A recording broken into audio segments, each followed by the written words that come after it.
Hello everyone, I'm Jamie and today I'll be introducing a custom built evaluation framework. And I'd like to say that this framework is designed especially for heart driven campaigns. So it's called the Heart Framework. Sobrang na-inspire din kasi ako dun sa last report ko in Module 7 wherein I reported about Eilish Burns' new perspective on evaluating social change and communication for social change. Kasi 'di ba, most evaluation methods they focus heavily on numbers, logistics, outcomes. Yan yung kung magkano ba yung na-raise na pera, kung ilang post yung na-publish, ilang tao yung nag-participate. But don't get me wrong, no? Importante itong mga data na to, pero they don't fully tell us how lives were changed or how people were moved or kung ano-ano ba yung mga storya that got unfolded in the process. Kaya, my hope for this framework is to measure both yung impact and yung inspiration. So, this framework is grounded in the pre-test, post-test design. It evaluates change by measuring yung attitudes ng mga tao, knowledge, or behavior before and after the campaign. So, while it doesn't require a control group, it's especially effective in field based campaigns where full experimental control aren't realistic. And that's what makes it practical, flexible, and ideal for relational and heart based work. So, the heart framework is built on five key stages. Nandyan yung hear, engage, assess, reflect, and transform. And each step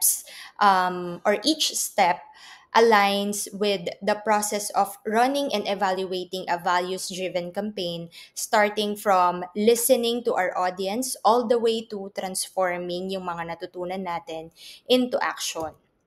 So the first one is H, which stands for here.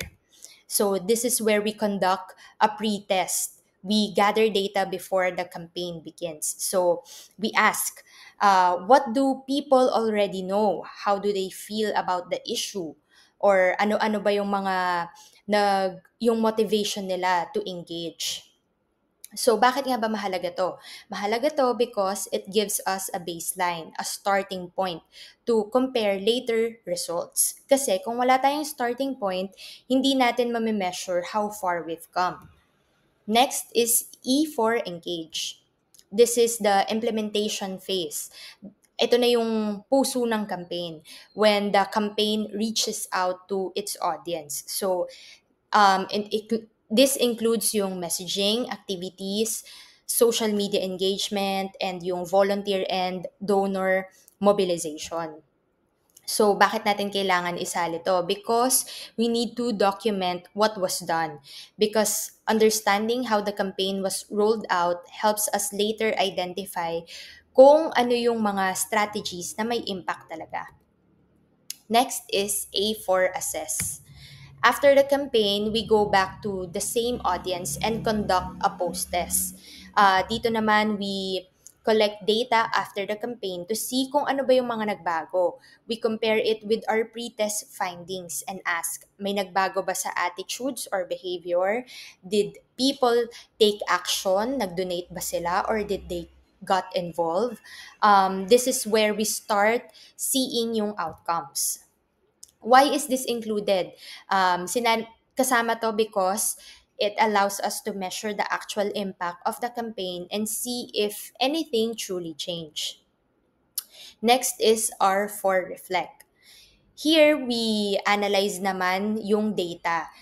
But we also gather stories and insights from participants. Tinitingnan natin dito yung testimonies, yung emotional responses, and yung mga moments na nag-stood out, yung expected and unexpected moments.